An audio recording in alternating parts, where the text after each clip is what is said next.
everyone. Thank you so much for being here to our, what I call the event with writers with really niche interests. So I assume you're all people with very niche interests. So thank you so much for joining us. My name is Chandrika Narayanan-Mohan. I'm a writer, performer, and cultural consultant, and I'm currently the writer in residence for the Institute of Physics, covering Ireland and Northern Ireland. UK and Ireland.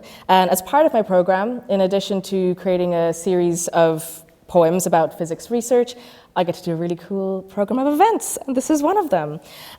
So I have the pleasure of bringing together these amazing writers to talk about science writing across genres and disciplines, from sci-fi and fantasy to poetry to science communication, and it's going to be really exciting. I was going to say I hope, I'm like, no, it'll be exciting. So what we're going to do is I'm going to start with reading out each of their bios. They're going to do a 5-minute reading each of their various types of writing work, and then we're going to have a chat amongst ourselves, and then we'll open it up to a Q&A at the end. I wasn't told any housekeeping things, so I assume everything's fine. I assume you leave out that, and also, like, if you want to get up and go in the middle, like, no one minds. It's going to be very casual, and we can all be ourselves. Includes you guys as well. You're like, we're trapped here and we can never leave. No, it's okay. We're in a happy space here. So I'm going to start with you. So I'm going to read out your bio and then you can head up there. So Viviana Fiorentino lives in Belfast. Her poems appeared in anthologies by Dedalus Press, Salmon Poetry, Arlen House, and journals such as Stinging Fly, and were recorded for the Irish Poetry Reading Archive at UCD. She translated Irish poet Freda Laughton into Italian. In Italy, she published a novel and 2 poetry collections. She's one of the winners of the 2022 Irish Chair of Poetry Student Prize. Viviana is supported by an SIAP grant founded by the ACNI. She's a board member of the Irish Pen and Ortique, an initiative to rediscover forgotten women artists. And in your bio, you haven't even mentioned your science background, so that's something that we'll be digging into a bit. So thank you very much. If you want to head on up and share some of your work. Oh, you can also read from here, yes, if you want. Yeah, thank you. Thank you, Chandrika. It's really lovely to be here. I'm honored, actually, to be here, and I will read some poems. I will read some poems about diversity and plants and animals, in particular birds, and another poem, if there is still time, about formation of memories and Darwin. Let's see how much it take. So, a new language. One late March morning, we shed our skin under the sun, and a flight of an oyster catcher, a stagger of a wing, made us look at the grey-blue sea, suspended, as if the world at the back faded. Eiders on the blue, and a flock of lapwings in the distant mist soared into the air as if the vaults of the land collapsed. Starry white wings on a cobalt blue, their movements nesting a new language. Silently, everything recoils. Tears are gone. The breathing of the world is back to normal. Sorrow and its wrapping are abandoned. Every being has drowned for the other, down to a Hades, a mute black eye, disappearing in a gleam of a reflection. Thank you.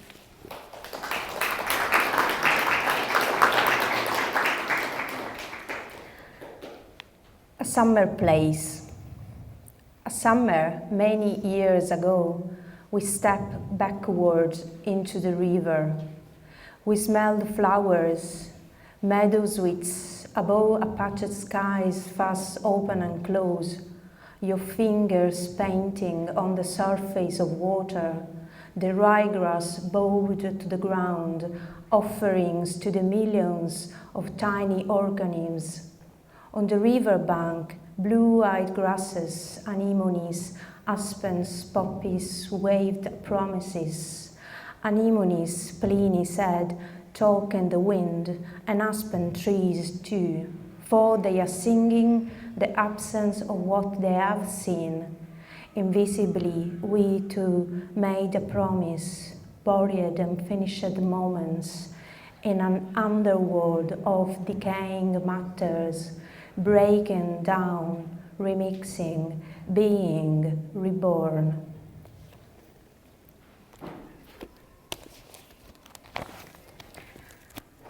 So one more poem about, in a way, related to the formation of memories.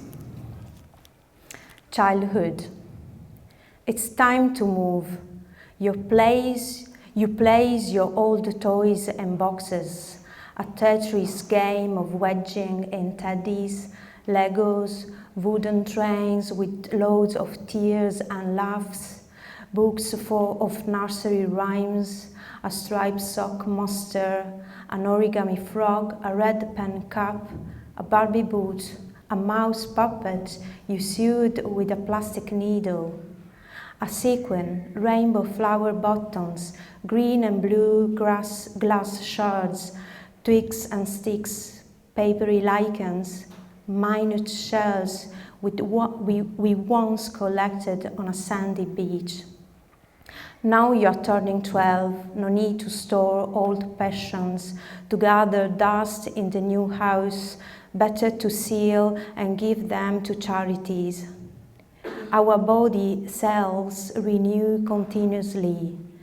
If they could be opened, they would reveal firmaments of proteins and enzymes carrying silent chemical memories, halos of past phases and voices binding to amino acids in the smallest chambers of us.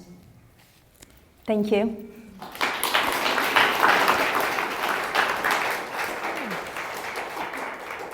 Thank you very much. And next we have Morgan L. Ventura, who is a writer and curator who recently obtained their MA in poetry from the Seamus Heaney Centre.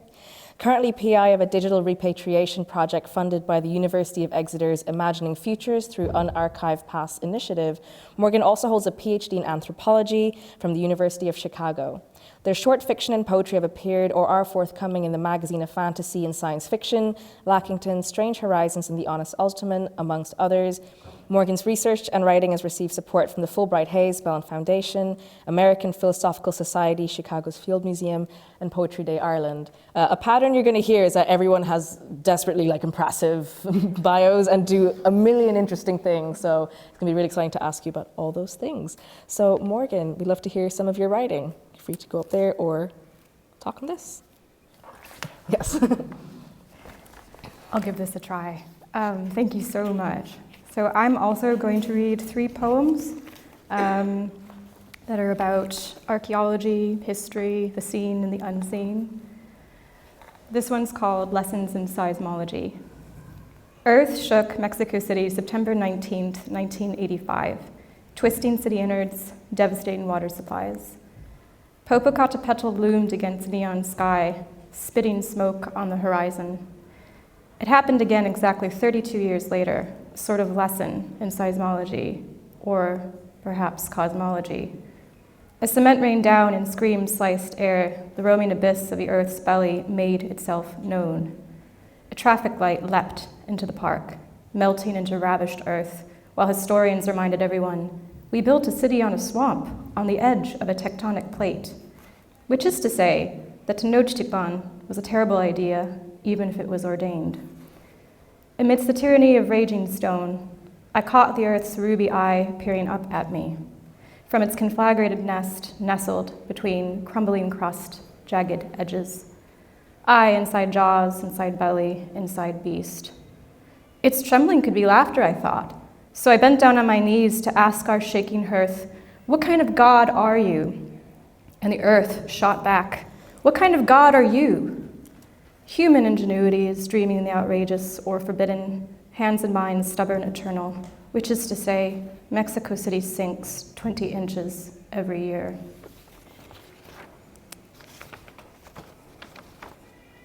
This one's called What the Anthropologist Saw.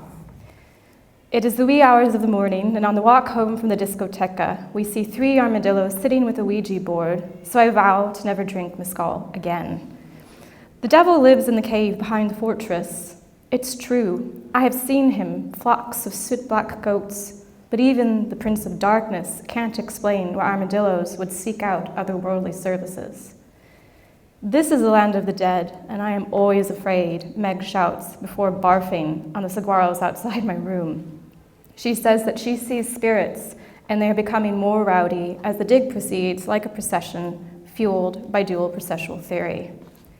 Marika guffaws because she believes in science, but confesses that something's awry. A voodoo doll falls from the sagging paws of a prickly pear. I hold Meg's hair back, but do not speak about the pale phantom lingering around my bed after our trip to Skeleton Cave. Above us, stars squirm, constellations out of joint, the way all times go naughty in the place of souls.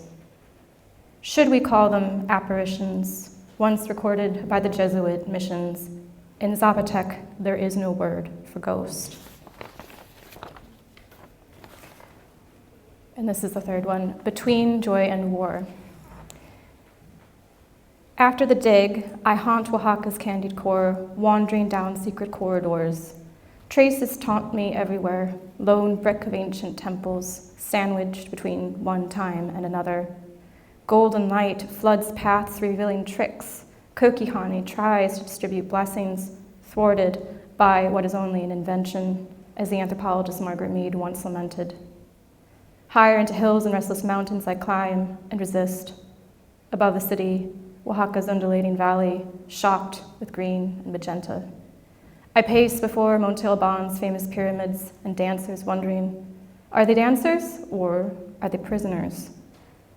No one agrees and no one sees. Long dead archaeologists declared the carved stones joyous, even celebratory, solid memories of civil, mythical times. Now evidence insists that these were captive bodies wrought with pain, faces contorted by great loss, to be sacrificed to an enemy's God, to be sacrificed to war, history's God. The past becomes less of a foreign country. I wonder if my memory is my enemy.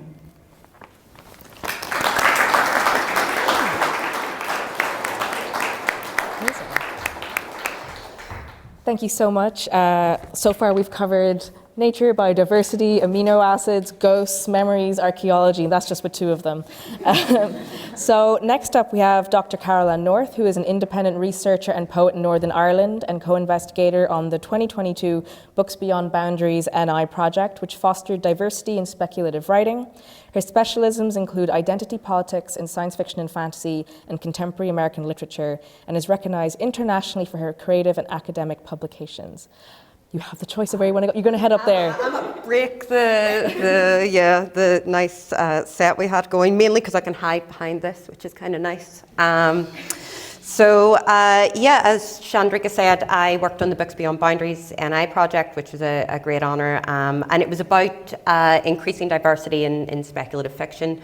In Northern Ireland and Ireland, we're kind of known around the world for the other worlds that we've created.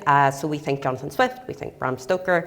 However, it really only reflected one narrative and one narrative voice. So the point of that project was to kind of increase that. And I find that in poetry, it's much the same. You can say a lot about identity through poetry and through science and poetry. And I myself am a working class Hallian. This is a poem called Career Day about my dad. My dad used to fix TVs for a living. He worked off the Crumlin Road down some back shack ramshackle place that was made only for men, heaving with parts so tiny you thought they were dollhouse toys, princess capacitors and fairy ICs. I made myths in that room, fuse-lit fairy tales, and my dad, the giant who fixed the village. In the evenings, when he drove us home, the door would already be knocking. He'd head out to neighbours, missing Cilla Black or Jeremy Beadle, come home late, still carrying his heavy steel case, the one I could never quite lift, and sit down to his own old television. The TVs got cheaper to make and harder to repair. That was the sign of it. And the case was going done by the edges. How do you break steel? He retrained, worked on bigger engines on factory floors that didn't build dollhouses. He kept on with the neighbours though, known as Davy, who fixes TVs, and I, his daughter, always searching the inside of things, trying to make them work. His office is a bedroom now. Mum never liked the mess. But in wood-wormed corners, he still hides hordes of magic. Precious princesses cared for by a giant so big he carried worlds home in his pockets to his neighbours, stomping cracked pavements in darkness to bring the village light. A man, a myth of phosphor dust, soldering through waning nights. So, yeah, that's just kind of an idea about identity and what you can say through science, and I do think of what my father did, while it's very working class, as a science. But also, I think we're gonna jump into botany. I sort of hemmed and hawed on which poem to do here, but we're just gonna jump across. And this is A Gardener's Guide for a Hopeful. And this is kind of, if you're neurodiverse and you become obsessed with someone and you become obsessed with something who is, you will end up in one of these conversations. On our first phone call, this is A Gardener's Guide for the Hopeful. On our first phone call, we talked about flowers for hours until there were no plants left we could name. The process of growing, of noticing a bud half open, wondering if it would survive. I admit to being jealous of the flower in your room, although I never was green-fingered. The way you breathed it in, allured by its brittleness. You described it to the root, until each freckled petal rose in my morning mind and settled with my slumber.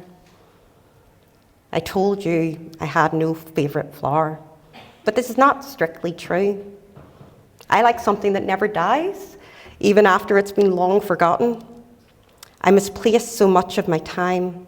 It's easy to dismiss the beauty by my telephone, unattended and wilting. We chatted late into the evening. I remember how I kept saying goodbye but never leaving, propagating new conversations from each offshoot. I often say goodbye but never mean it. An Irish farewell is a green thing too. Another lie. They grow on me like moss with you.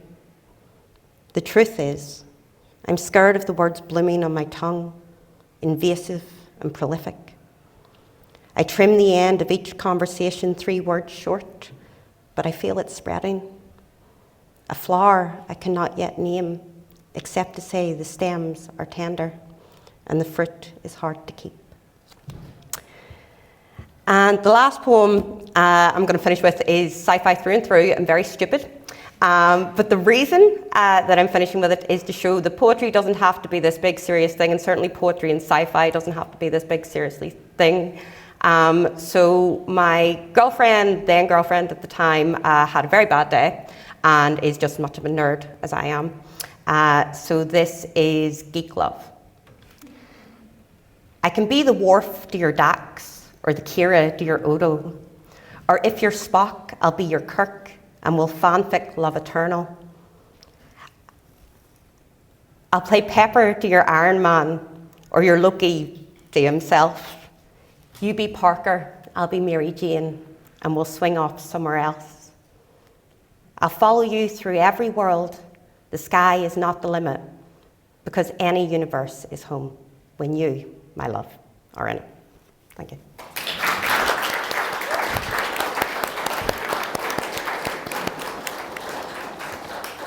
Thank you so much. I was kind of wondering, like, is anyone going to do a bit of sci-fi or fantasy? Because at least two of you are sci-fi fantasy writers. So I was like, yes, vindicated. And now, last, very much not least, Dr. Shubhangi Karmakar is a clinical tutor in psychiatry with postgraduate degrees in translational medicine and medical law. They do a lot of very cool things. They're a TEDx speaker, a public educator, and a contributor to the Oireachtas, IHREC and BBC News, a freelance journalist writing for the Business Post, Medical Independent, and amongst other publications. They're a trainee editor for the British Journal of Psychiatry with almost a decade of experience in journal reviewing and editorship. They've been an advisor for Science Gallery Dublin, read advisor to the NAHR Maudsley Biomedical Research Centre, working on inclusive co-production and ethical clinical research affecting vulnerable communities. They are currently training in a postgrad law degree at King's Inn, and they are passionate about developing rights and choice-affirming physical health, public policy, and social services for vulnerable people. That's our amazing panel, oh my goodness. And I'm very excited to hear the writing you want to share. Do you have to stand up or mic? No, actually, I think I'll keep the mic if that's okay. Go on. Thank you very much. I like that we have a lot of neurodiverse people here because I feel like the whole losing time thing is very real, and forgetting that I do things is very real. So thank you for reminding me. So, we're all sorted.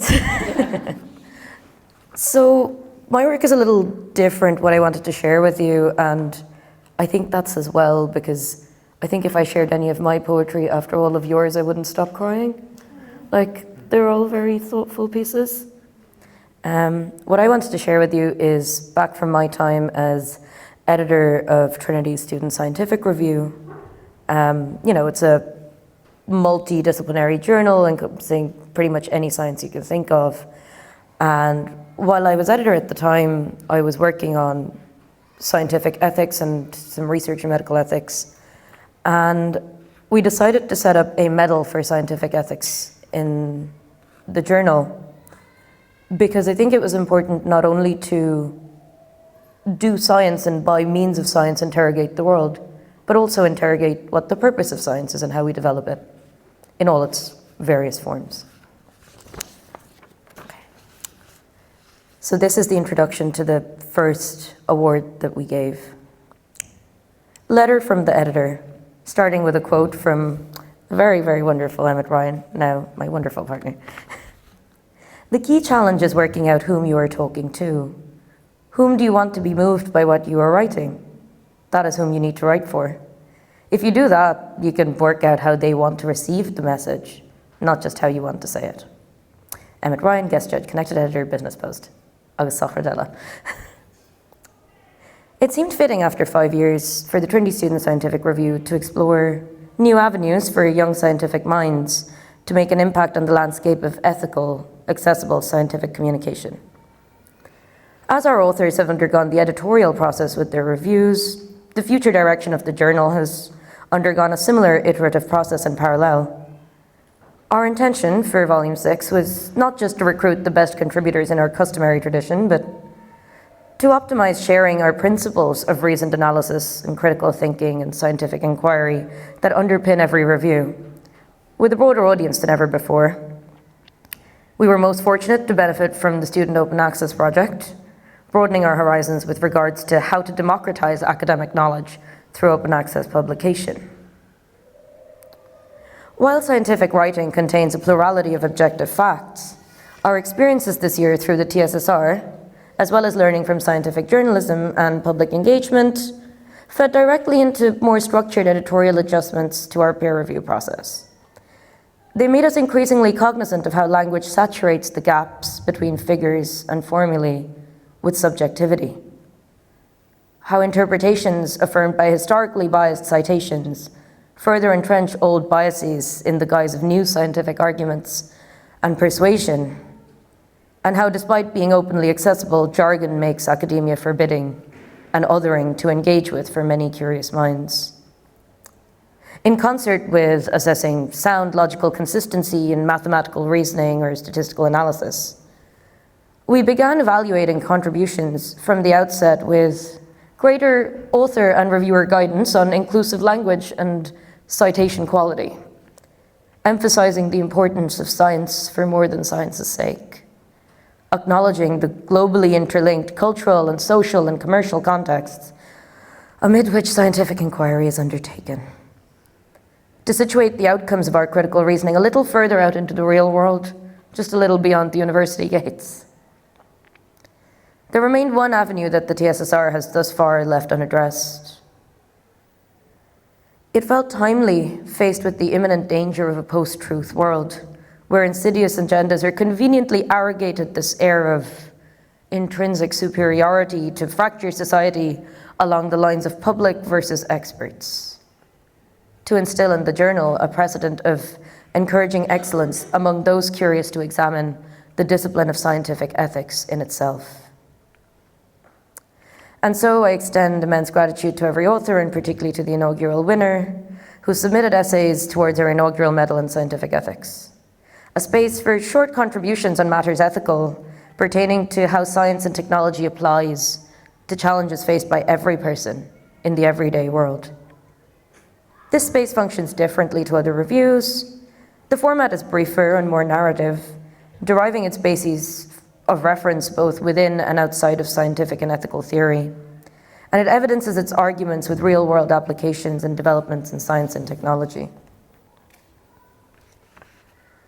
This medal exists to celebrate those who ponder beyond the core scientific research they undertake, examine what the purpose of science is in augmenting social good, be that accelerating innovation, improving communication, ensuring greater cohesion or well-being, and highlight where science risks falling short of its possible sustainable, ethical impact.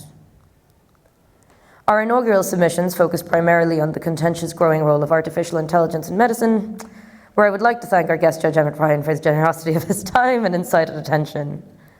His experience also helped shape this medal as an opportunity for authors who appreciate the need for ethical and scientific understanding to percolate through all levels of academia and how they become accessible to all levels of society. This will be vital to shaping and reshaping future iterations of the medal as it seeks to mentor, solicit, and reward the development of rigorous interdisciplinary thought in scientific ethics. In doing so, we affirm that it is not just necessary to make our endeavors ethical and accessible by today's standards. It is possible to encourage curiosity among those who seek to improve ethical foundations and the accessibility of scientific development and application, so they can set the standards for tomorrow.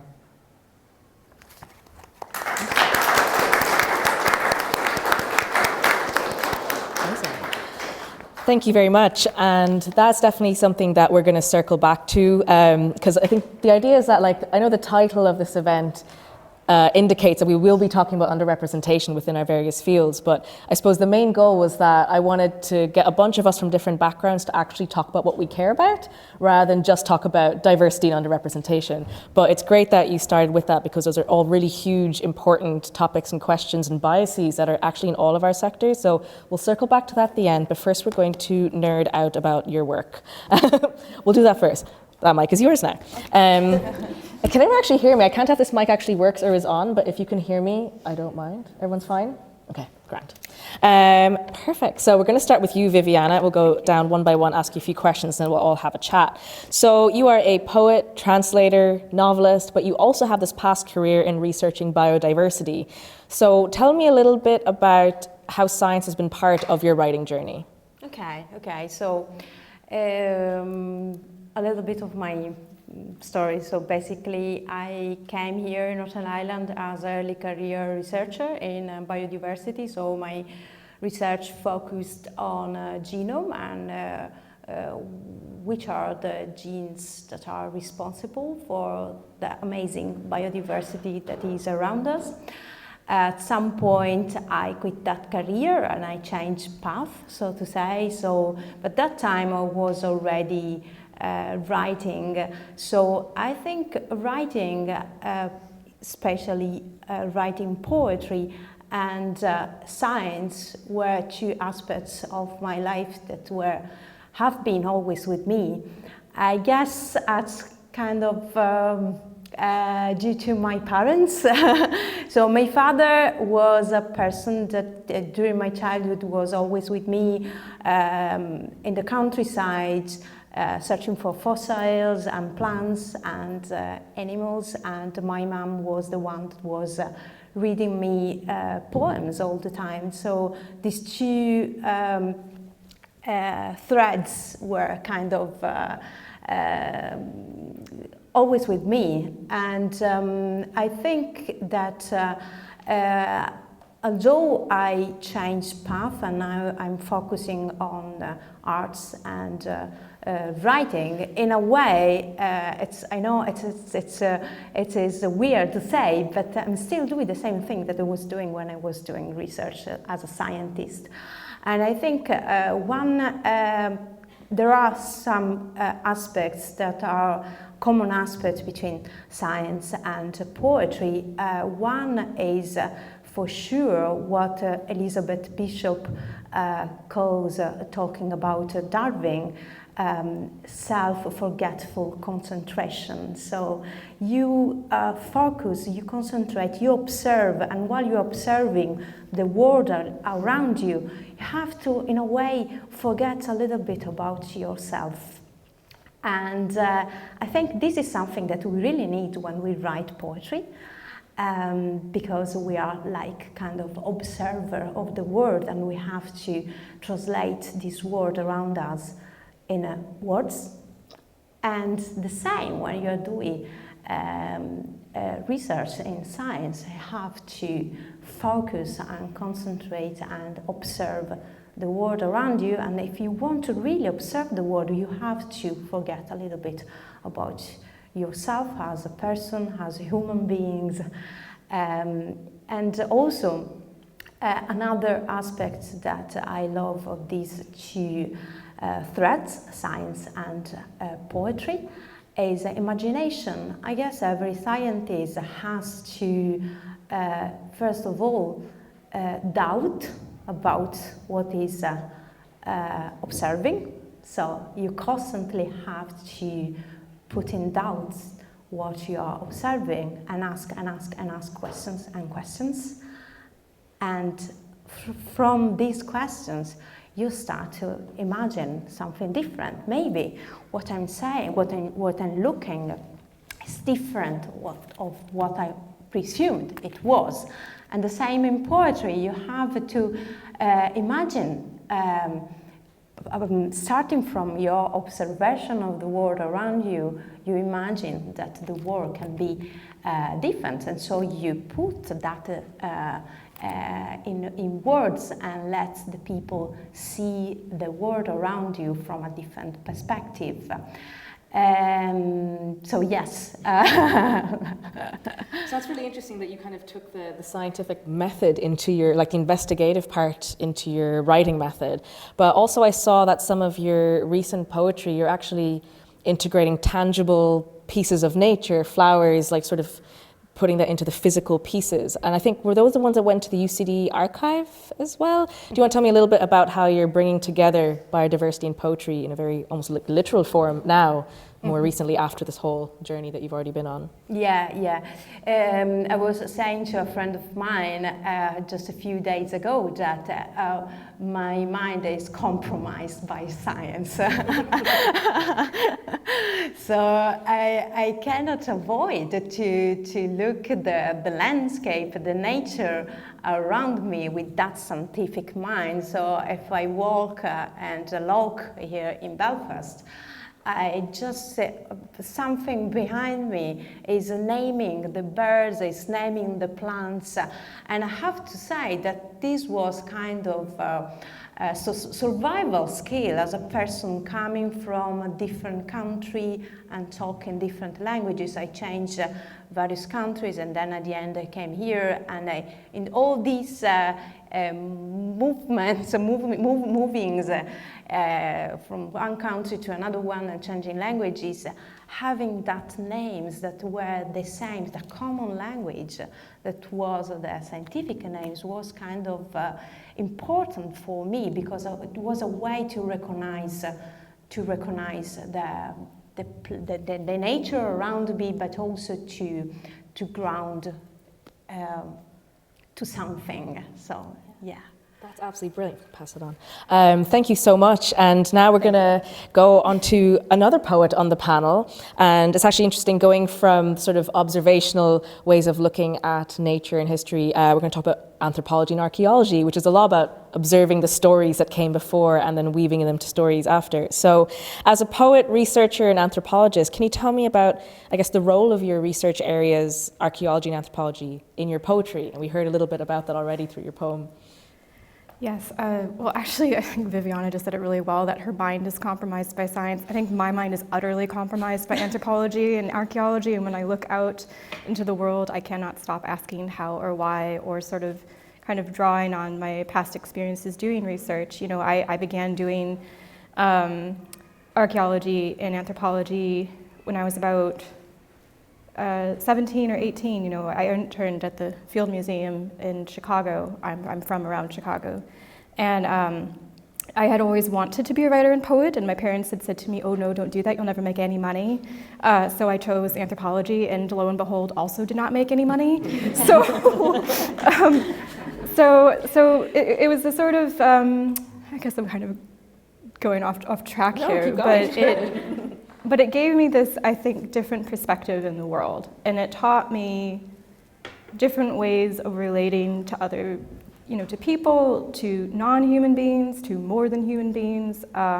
It taught me words like ontology, cosmology, epistemology. So all of those things are just, you know, different ways of perceiving, different ways of believing, or different ways of knowing, you know, the world around us. And so I think that those are the sort of themes, right, that I like to explore in my speculative fiction, as well as in my poetry. So sometimes they really will be explicitly, like, you know, about, say, an excavation that I was on, you know, 10 years ago. But a lot of times I think I'm asking, you know, why or how, like, what is going on here?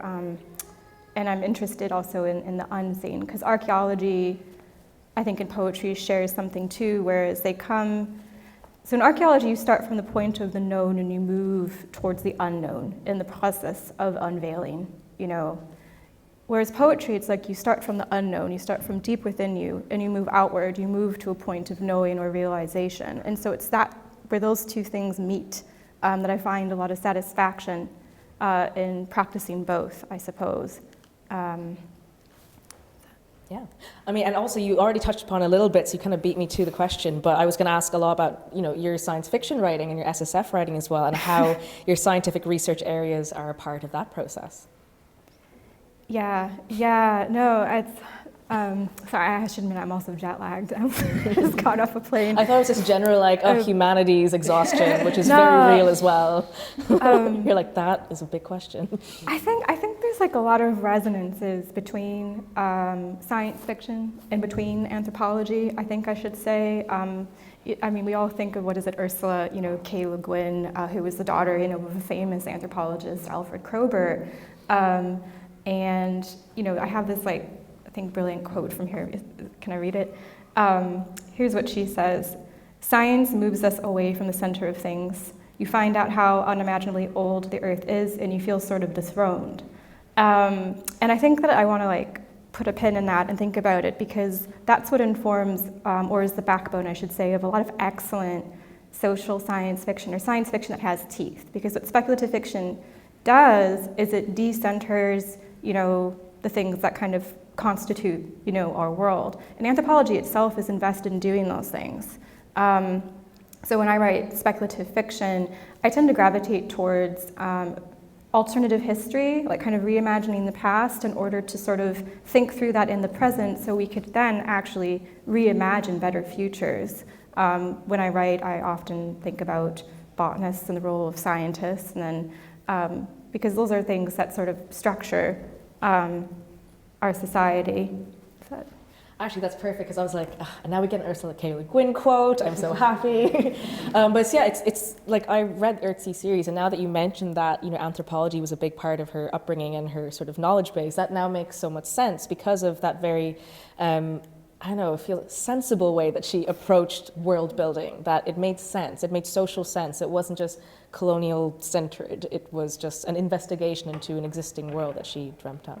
And now we're going to move on to more sci-fi and fantasy, hopefully, potentially, because speaking of science fiction, Carolann, I first heard about you through the initiative Books Beyond Boundaries NI. So I'm going to start with asking a bit more about that project itself. So Books Beyond Boundaries NI was a joint venture between Ulster University and the Arts Council of Northern Ireland. And it was designed basically to increase diversity in speculative fiction in Northern Ireland. A little bit of what I said there earlier, we are known for speculative fiction. Morgan and I were actually saying this earlier, the horrible amount of underinvestment in sci-fi in Northern Ireland and Ireland, considering we have, some of the best writers around in that. And really, it was a year-long project. We did workshops, we did a showcase, and actually about 6 months ago, we launched the book in the next room, which is nice.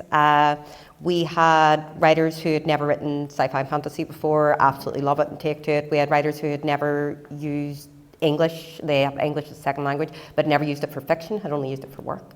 And at the end of that, we were able to have this kind of published collection that really showed kind of themes that haven't come up in contemporary sci-fi and fantasy before, in Northern Irish context anyway.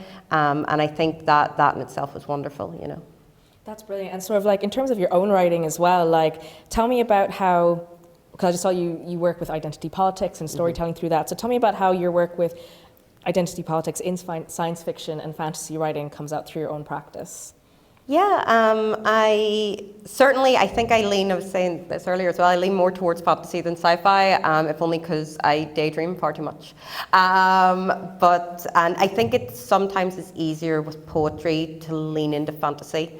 It doesn't mean that science and science fiction aren't there in the background, but sometimes it's easier to imagine a big owl than to start researching, the heat death of space, I find that it comes out a lot, and certainly that poem Career Day that I wrote about my dad, my own identity, several different identifiers for me, I suppose, but certainly the working classism of my identity, I think, comes out quite often, and I think often it's hidden behind these kind of science terms and things. Also, as I said earlier, I'm neurodiverse, and I will obsess about things. So I've fallen down many a rabbit hole in my day, and then written about 20 poems about some obscure topic, which I've then forgotten because, why would I keep that information? So I think identity politics does come out naturally. I think it's the way that I've learned to interact with the world is to take these kind of fantasy and sci-fi concepts and apply them to what I see.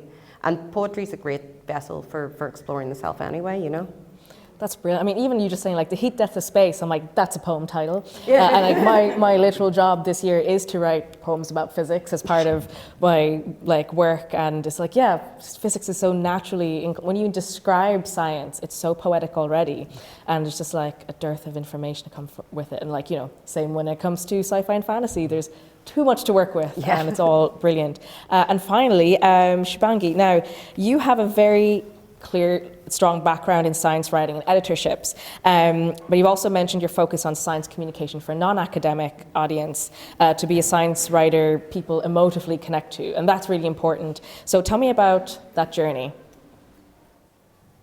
I suppose that journey's been around all of my life. Like my mum was, an early career professor when I was, she's first doctor in our whole family, early career professor when I was growing up. She wasn't around much, but her PhD students used to be. So I used to correct her PhD students, theses for English in India when I was growing up. And my granddad was a barrister, so the use of language, the purpose of language, how language relates to people, how language heals people, explains people, particularly as a neurodivergent person, has always been very compelling, a very hyperlexical but very neurodiverse person. I need to understand. And you know, I have Emmett who will routinely be like, Emmett, why do people do this? And he's like, that's just how neurotypicals work. So I think language and the use of language having this purpose to be accessible has always been around. But I suppose that journey exists every day. Like even listening to you speak there, I was like, sure, why can't a great owl be a metaphor for the heat death of space? Like, let's run with this, see where it goes. I think at the end of the day, that's what it is though. You can find all the numbers you want and you can tell me that 1 + 2 will not equal 4 and I will tell you 2 1s and 1 2 equals 4. That's the beauty of words. It really is about the diligence with which we apply them. And it also, I suppose, to me has always revealed the inherent, not necessarily flaws, but the inherent sort of gaps that language can fall into. Because if you don't, set your metrics very clearly, if you don't set your editorial choices or your writing choices with science for a purpose, the language around science can become hijacked or just misappropriated, let's say, and misunderstood for many other purposes. So I think my brain's always been kind of curious about why things can't be metaphors for something else. Why 1 + 2 can't equal 4 if we turn the words around to be a certain way. But it's also good as an editor to go back and really assess all the graphs we see, particularly looking at psychiatry, sort of scientific ethics, public communication, whom we define as a populace. Do we need to define those people as a particular group? Are we doing this for a purpose that is actually going to help people? Like, are the things we do and the things we say, and the things we say are true and real as objective in the world, are they really going to help? I suppose that's always been the purpose. And those are big, huge questions that are important that someone's asking them and encouraging other people to ask themselves. Now, we're already kind of like nearing the end, so I'm going to actually pick up on what you were saying earlier and open it out a little bit to you guys about the idea of underrepresentation in our various sectors. So I loved a phrase that you used in that opening statement, like old biases sort of dressed up as new arguments. I think that really, I feel like everyone just had a moment going, yeah, that sounds very familiar. And just looking at the idea of like underrepresentation across various sectors. Like, for example, the IOP, the Institute of Physics, has a strategic aspiration that girls will make up at least 30% of those taking up physics in their teenage years. There will be double the current number of young people from Black and minority ethnic and lower socioeconomic backgrounds, and that's amazing as a goal. But then what you brought up was like, yeah, but the old biases are still there, cloaked as new ideas. So I suppose I'm just kind of opening it out to you guys as what happens when those two things do coexist, these amazing new intentions, but when the systems themselves are still holding on to old biases. I'll start with you and then open it up to the rest of you. So I found that quite interesting. I mean, I've, studied education and psychiatry. I teach.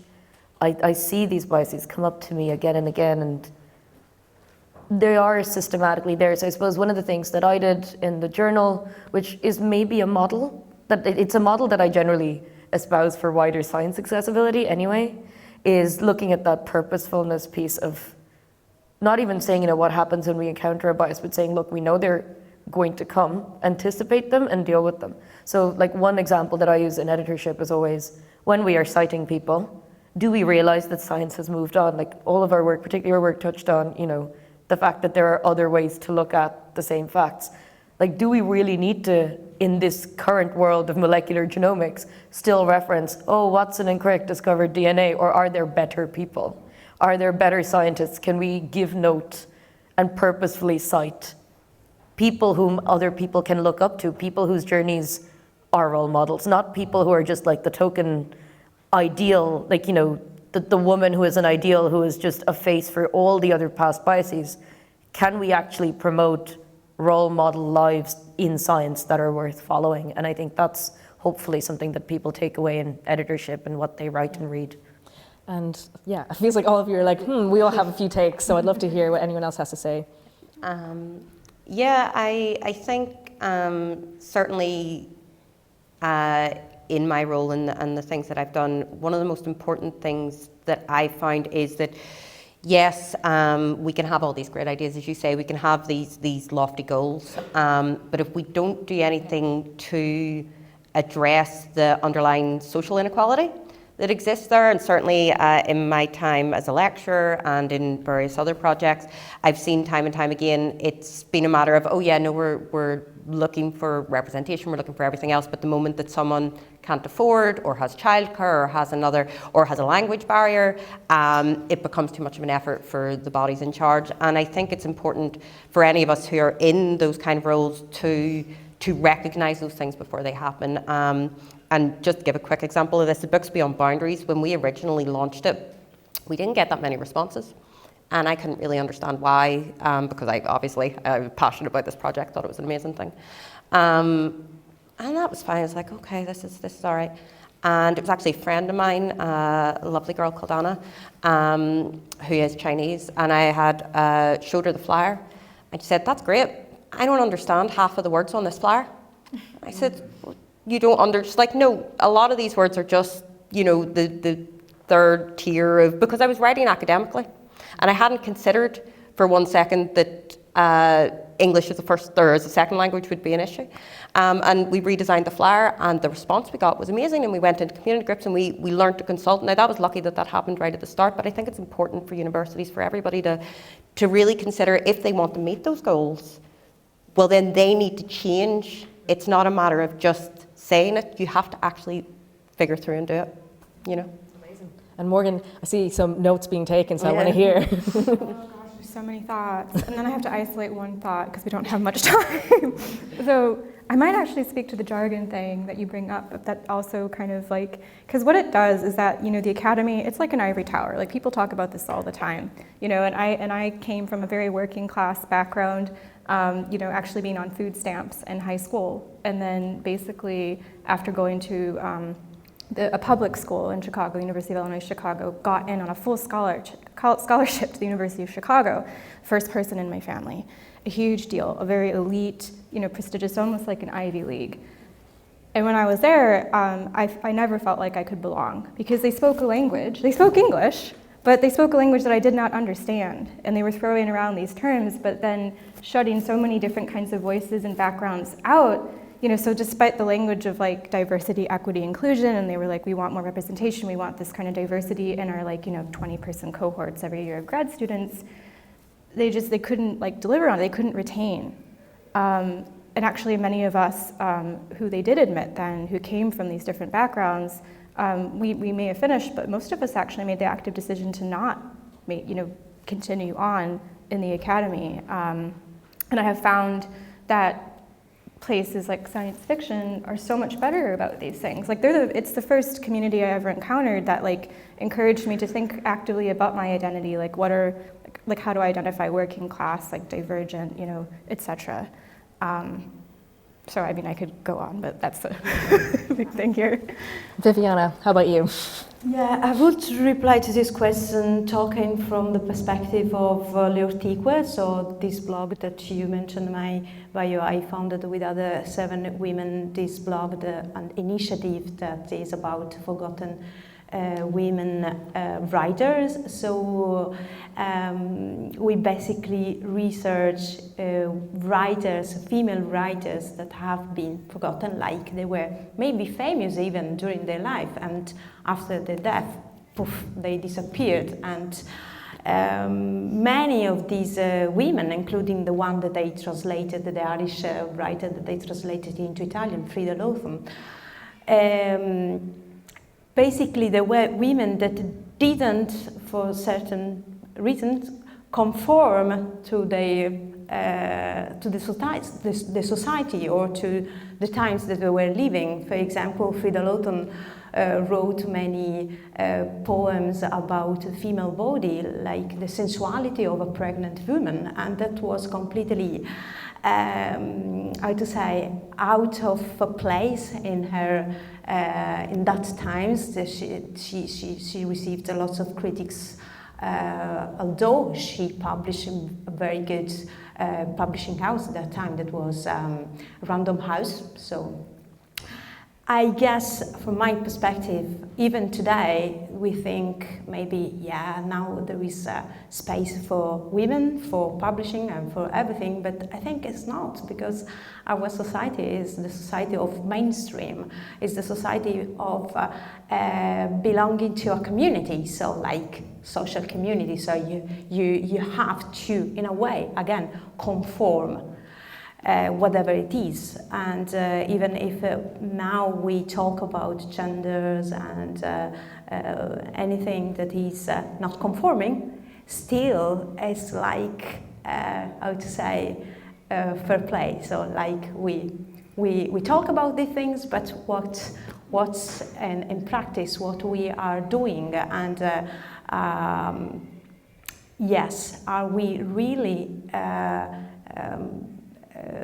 creating a society, or talking about writing? Are the, for example, the publishing houses really open to welcome diversity? Thank you so much. And I mean, it feels like everyone's really tapped into that very core idea that the intentions are great, and it's great that we've moved to that point, but there is a resistance and sometimes outright refusal to change the actual systems that, you know, everyone operates within, and it's very hard to move forward with any actual change unless those systems are changed, unless you look inwards and consult and actually interact with the people you want to attract to it. And that's across all of our sectors, across various sciences, across the arts. Now, we're already coming up to 3, and if everyone's okay with holding on for 5 more minutes, if we're not going to be physically removed, I will take maybe like 2 questions, because I would love a chance for people to ask questions if they want to in the audience. So, who's brave? Anyone? You're all very well behaved. Yes, oh thank goodness. Okay, we've got one at the back. Can I Oh, sorry, there's a mic coming to you. Just so everyone can hear you. I know it seems a bit odd. Also, that's the one for Brandon from the Institute of Physics. Who's Hi, so just a running comment. I'm definitely going to look up the books Beyond Boundaries, NI. I want to link in with that work being done, and as a home educator, what we have to do is we have to find our place. We have to work with the unknown, and we have to create our path. And can I make a suggestion that what we have to do on some level to create a new society is to, quoting Ursula K. Le Guin, we have to walk away from Omelas. We have to walk away from places where we know there is a child who is wretched and who is living a life that they don't want to live, and whether because of identity or whether because of a lack of accessibility, we need to walk away from Omelas. We have to create new paths. We have to create new connections. And so that's my comment, is just that that's what we need to do. Thank you very much. Anyone want to reflect on that, or everyone's just generally like, you know what? Yeah. Oh yeah. Go on.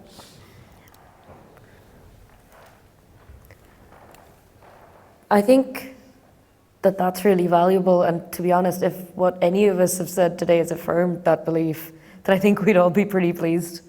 I was reading only today about some research that was done around DEI initiatives. So initiatives basically by number and volume versus by investment per initiative.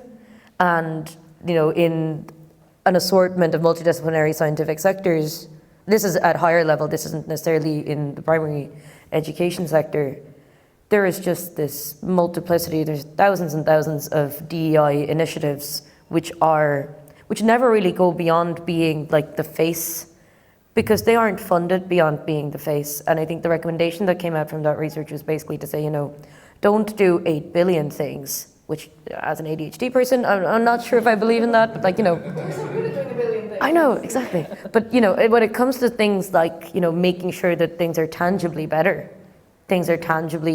created paths that people can follow, really, I think one of the best ways to do it is really finding one issue and then, you know, putting people behind it, putting research behind it, putting funding behind it, putting additional accessibility funding and accessibility resources behind it, so that the pool of people you're getting to question any problem and provide solutions is as representative of the community you want to serve.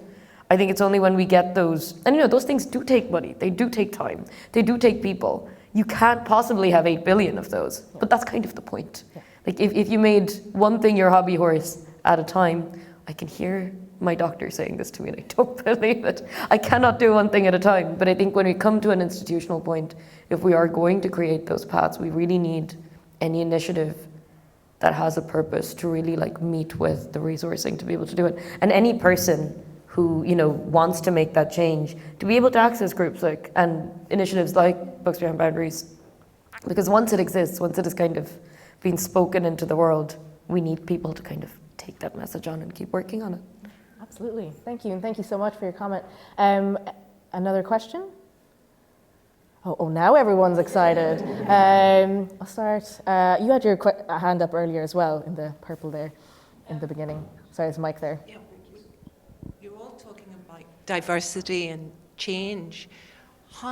And you talked about your early life and your, as it were, early education.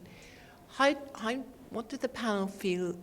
Because I feel that the only way to really initiate, develop, and mature change is by looking at how we educate young people. So I just wondered, what do the panel think about the change should come about, and what changes should we make in terms of our education and our education principles? I suppose I'm talking about the fact that, I'm over 60, but in my day, education, you either were a scientist or you developed arts. Never the twain shall mix. Yeah. So and hopefully things have changed since then. But I just wondered what people thought. Well, no one told me that as someone who's into art and literature that I could be a science communicator and be, right in residence for the Institute of Physics when physics was my lowest grade. I was absolutely terrible at it. But, the nerdy arts kids are curious and want to tell stories, and science needs storytellers. So there's a place for all of us, but school didn't tell us this. We had to figure it out ourselves, So I don't know what anyone else's angles are. I think obviously the younger you change that approach to education, the better. My daughter is a bit of a weird bean, much like her mother. She is both brain, kind of person. Half her A levels are computing and maths, and half is English and classic civilization. And she astounds me because I can't add. However, the bits of science and science fiction that I consumed, and I think science fiction as well, if you're literary, that gets in and under the skin, that started to overflow into literature. And I think it's sometimes easier if you're literary minded to pull science across and to pull fantasy across. Sometimes a wee bit harder if you're science minded. But I will say that I was learning SQL, which is a programming language for various reasons, recently. And one of the ways that I started to learn it, because essentially what SQL does is it gives you a series of words: create, alter, drop, delete. So I started to work out how if I input a poem, I could output a table that is also a poem, which means I learned very little SQL, but I did learn a really niche skill. And I think as long as people remain curious in both fields, in literature and in science and in sci-fi and fantasy, it doesn't necessarily, it's always important that education changes and that we encourage diversity and we encourage that. But I think that children's curiosity is a beautiful thing. And if you as a parent or a community inspire that, then there will be the next generation of people writing that way. Just because you're all in the room right now, I'm going to actually take those last two questions, because I'm like, when are we all going to be together again to actually have us answer? So one question from Bibi there, and then one more from the front row, and then we'll wrap up. Hi. What was my question? So I suppose I'm thinking about kind of the climate disaster kind of section of science, and even Chandrika, your fundraiser for the earthquake is poetry too. So I'm wondering kind of with science writing, how much you think of it as like a call to action. Oh my God. You're holding the mic, so you may as well. Solve climate change. Climate change. Oh my God, the pressure. Science writing is a call to action. I mean, I suppose I do think there is a very kind kind of interventionist strain to even like the speculative fiction that I write, because I think, as I was saying maybe earlier to you, I can't remember, but I was talking about how what I prefer writing that has teeth. Like basically excellent science fiction or speculative fiction offers us sociopolitical commentary, correct? So I think that like the answer is yes, like to your question. That's how I would see the job, actually, ironically, of the speculative fiction writer, because it is about imagining better futures. So, I suppose like as a cult, like so Bibi had mentioned that like I'm running a fundraiser, which because I just didn't feel like talking to anyone else, I just did it completely on my own, because I'm like, well, I know how to use Excel and Canva and I'm a poet, so let's do this.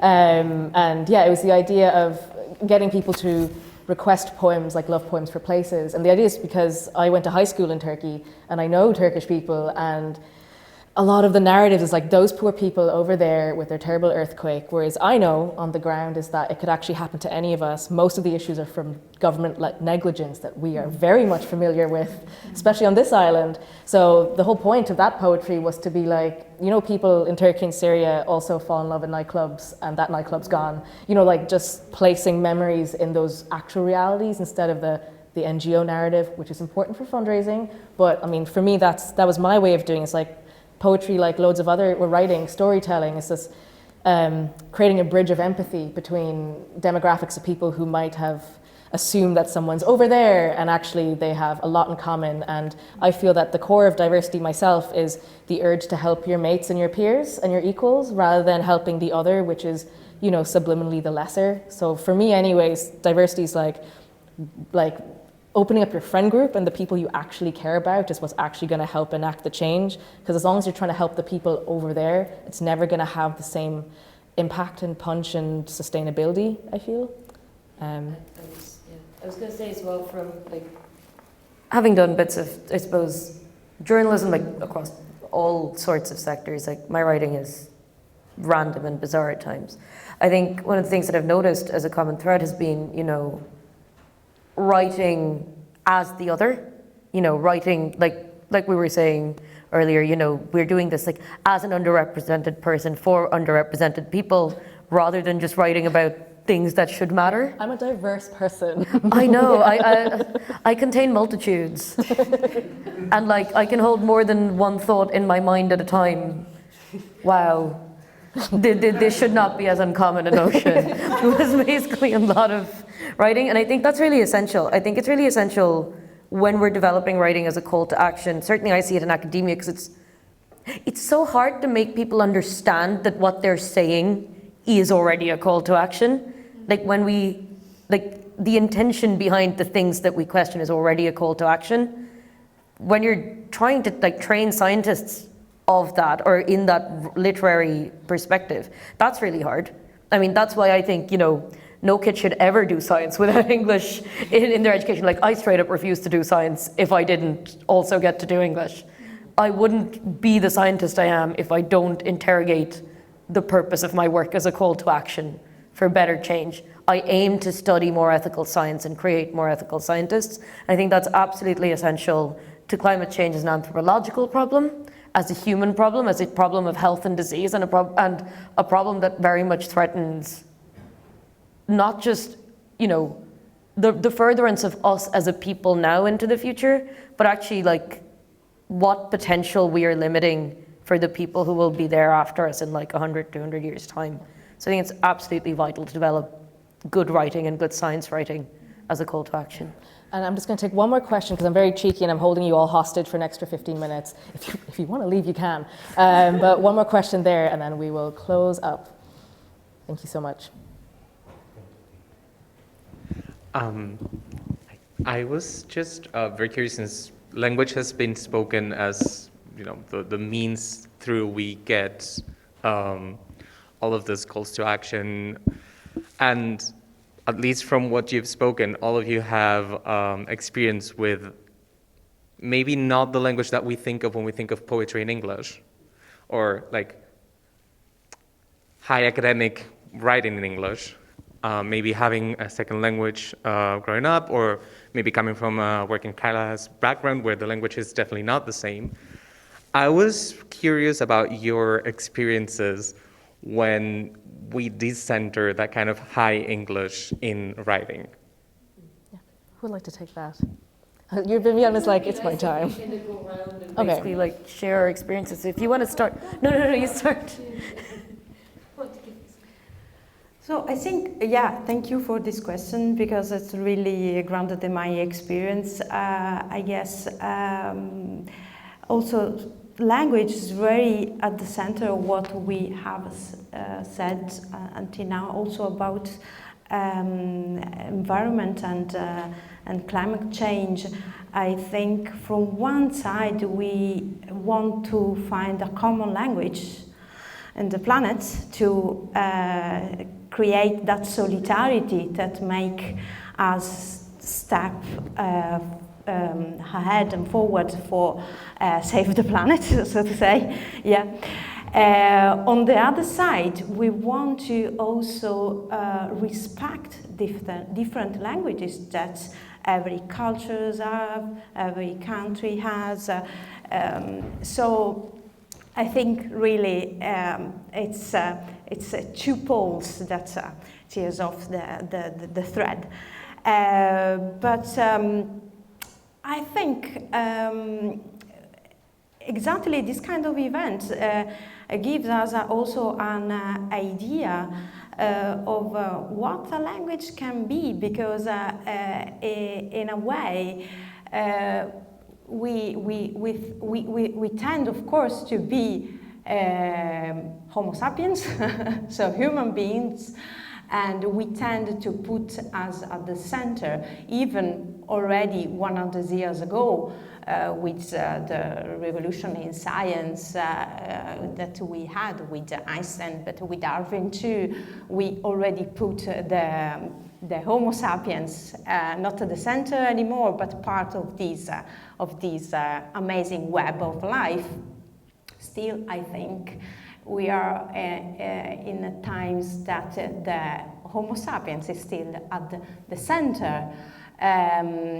And this, in a way, force a little bit the language that we use, because we presume that our language as human beings is the main language that we have to use, but still there are languages that we can still call languages that are not based on the human language, like the words. And I think that even poetry, that language made by words is the main tool, still is using other languages that at the end ends up in words, but what is behind the words is the main message that we want to keep to still live on this planet, if we want to still live it on this planet, hopefully, yes. Actually, I'm going to grab that. I'm very sorry, I would love to have everyone answer that, but we're going to properly run over. But thank you so much to everyone who asked amazing questions. Thank you, all of you, for coming here. Huge thank you to, well, they're not here, but the Arts Council of Ireland actually funded this whole program, my whole year program that includes this event. And thanks to the Institute of Physics and Brendan here, who's helped me out with doing all this. It came from a science gallery rapid residency, and now here we are. And big thanks to NI Science Fest. And sure, if you want to try and chat to us afterwards, I'm sure we all still have so much to talk about. We could literally do a whole extra hour, but you might just have to grab us off stage. So thank you all so much for coming, and thank you.